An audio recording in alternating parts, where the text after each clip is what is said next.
வேண்டும் என்று யாரும் எதையும் உன்னிடம் இருந்து மறைக்கவில்லை. நீ நேசிக்கும் எவரிடமும் யார் குறித்தும் அது யார் என்று கேட்காதே.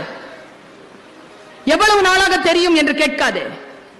நீ நேசிப்பவரின் காலர் ஹிஸ்டரியை காட்டச் சொல்லாதே. அவர்களின் இன்பாக்ஸை திருட்டுத்தனமாக திறக்காதே. இரண்டாம் அழைப்பில் இவ்வளவு நேரம் இருந்தது யார் என திரும்ப திரும்ப கேட்காதே.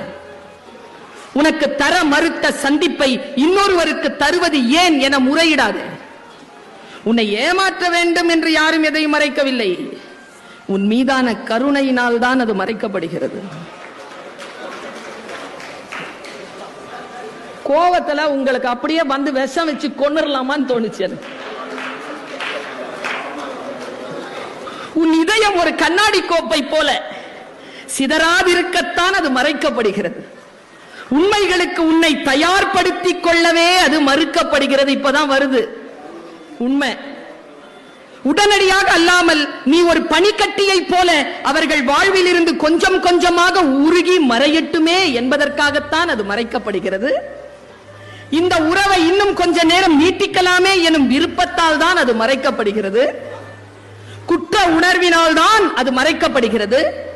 உன்னை ஒரு ஞாபக சிற்பமாக மாற்ற அவர்களுக்கும் அவகாசம் தேவைப்படுகிறது என்பதனால் அது மறுக்கப்படுகிறது.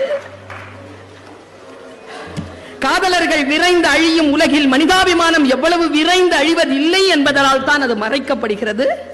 உன் அன்புக்குரியவரின் மூடிய கைகளை பிடிவாதமாக திறக்காதே. மாறாக சாத்தியிருக்கும் கதவுகளை ஒரு விருந்தாளியை போல மெதுவாக தட்டு. உன் மீதான காதல்களை ஏற்றுக்கொண்டது போல கருணையையும் ஏற்க பழகு.